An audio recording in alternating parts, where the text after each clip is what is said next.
What's up, everybody? Kevin here, and I'm going to be breaking down the Thursday Night Football single game slate where we have the New York Jets traveling to Cleveland to take on the Browns. But I figured a fun way to do this one, because I have a little extra time today, is turn it into a video where I'm also going to do a little bit of showing you how to work the new feature on the Domination station, currently in beta mode, but soon to be live on our website, of the single game format for Fanduel MVP. So basically, this is our new Fanduel single game MVP format for the Domination station. And here's how it works. Obviously, just like any other sport, you have all your positions that we can filter by, and we're going to use this a little bit to talk about the players in a minute. And the tricky part about the showdown is, how do you control the MVP and how do you control the flex position, right? We have two positions. We have our MVP, which is our captain spot if we're doing DraftKings, and our flex position. Now, one of the things about FanDuel is they don't change the salary on the MVP, so you literally need the highest scoring player on the slate in your MVP slot. So that's where I like to get started. So you start off on all players, but I'm going to click over to MVP. And the way I control my MVP exposures is by using the minimum exposure component. We need this to total up 100%. I do not believe in allowing the optimizer to pick who my MVPs are going to be. I don't think that's a wise approach. It's going to pick the same person, the highest projected player, every single time. So that's not going to win us a tournament.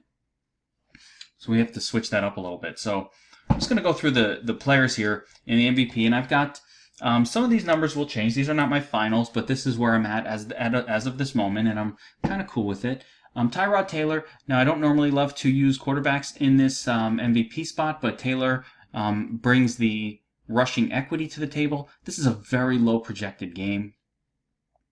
So we're not expecting a whole lot of scoring out of either team. But without explosive wide receivers, there's a decent chance that Tyrod Taylor, does a running play or something and, gets himself into the perfect lineup. Sam Darnold, to a lesser extent, as a quarterback, he's going to not really give you as much rushing equity. So it's going to be very difficult for Sam Darnold to outscore his wide receivers unless he really spreads the football around, which is not really something that happens a ton on the Jets. Darnold hasn't really passed 24 fantasy points, and I think one pretty good day by a running back or a wide receiver should be able to pass that. But I want a little bit of exposure just in case. Now we start with our two primary wide receivers. Jarvis Landry appears to be the number one wide receiver for the Browns. They don't have anyone else, so it's him. He's questionable, so let's keep an eye on his status. And Quincy Enunwa for the Jets. And notice the salaries. Isn't this funny? If you look at a main slate, Landry's a cachet player. He's significantly more expensive than Quincy Enunwa. But on this one single game slate, you can see they really aren't that different in value. Now, obviously, our projections have Landry as the higher projected player, but I'm just kind of going even exposure to each of these guys. I think each one of them has a reasonable chance of being the highest scoring player on the slate. So I'm going to get a little bit of exposure there. Now my little stabs. So Bilal Powell is one of them. He's the pass-catching running back for the Jets. So his ceiling is a little bit higher than Isaiah Crowell, although I don't love him. Carlos Hyde is the primary running back for Cleveland. Jets are good running back defense. It doesn't set up well, but what I like about the setup of this specific game is I think it's going to be close. So I don't think it's one of those ones where, the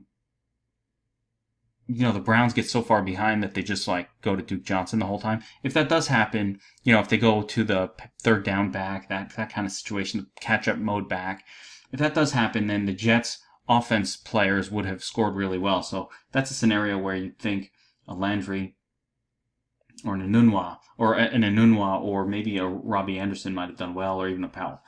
Speaking of Robbie Anderson, he's on my list here. I have fairly low exposure to him. I might change this. This is something I'm still not sure about. I like Robbie Anderson. He's got a lot of upside. He's got a lot of ceiling, but he hasn't been targeted a whole lot in this offense. So I think it's definitely a sneaky play to put Anderson in. But the game definitely sets up better for Enunwa and all of his volume.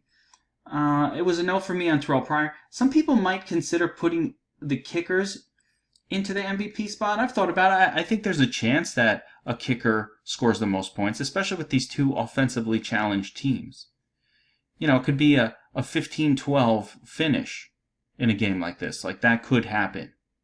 And if that does happen, then, it makes sense to have a kicker in there. But again, it's pretty rare that works. So I might put a couple of percentage points on there. If I'm looking for more, I'll just look around and I'll say, all right, I'm really kind of not super confident in him, or I'll go to 18%, and then maybe I'll add like a percentage point here, and maybe I'll do like a couple of percentage point there, something like that. So spread it around, but not get too crazy with these long shots. If you're playing the Fanduel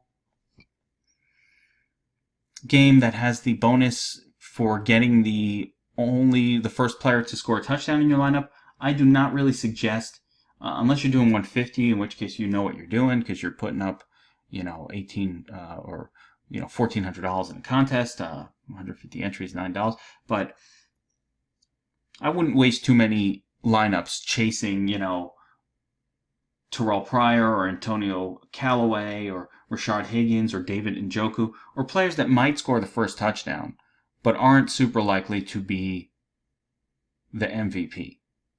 I don't want to waste money on that because I don't think the prize is going to be that great. All right, so that's how I start setting up my stuff here. I've got my MVP section set up. Now I go to the flex. Flex is where we can modify some projections and make them show up more or less than we want. I've already manually modified some of these projections that I didn't think were appropriate. So that's happening here. We click optimize and we're off.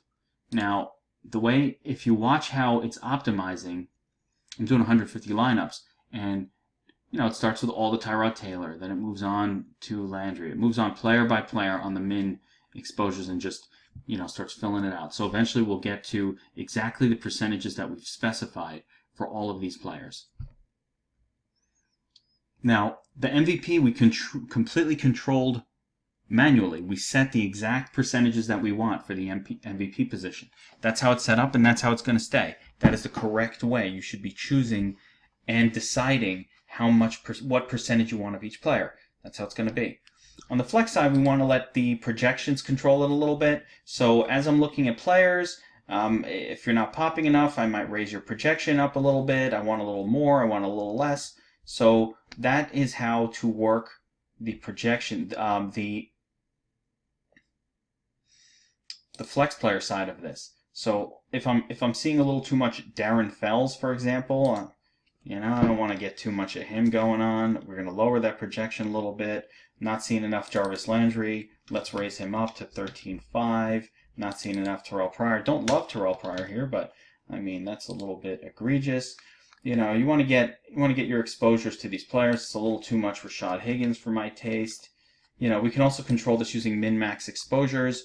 Here we'll go to the flex. I can set my min-max exposures, but I've always preferred starting off by controlling my flex exposure through projection adjustments. Now, let's go real quick over to some of these position groups. I just want to take a quick look at each one. Wide receiver is so interesting. There just aren't that many guys. Landry, Enunwa, Robbie Anderson, Pryor, Callaway, Higgins, and Curse. I mean, Higgins got a lot of targets last week, more than Callaway. Callaway seems to have a little bit more big play potential. And Jarvis Landry is questionable for this game, so we have to keep an eye on that. Enunwa, target monster for the Jets. Then, Terrell Pryor got some targets last week, but he's kind of splitting some time with Curse. And Robbie Anderson's a big play guy. Hasn't done much so far this season. At running back, it's, again, Nick Chubb, not worth using. Going to take him out. And we have these four guys. Bilal Powell catches passes. Hyde should see 20 touches. Kroll, had a big game week 1. This is a revenge narrative for Isaiah Crowell. Not that that matters, but it is. And Duke Johnson Jr., the pass catching back for Cleveland.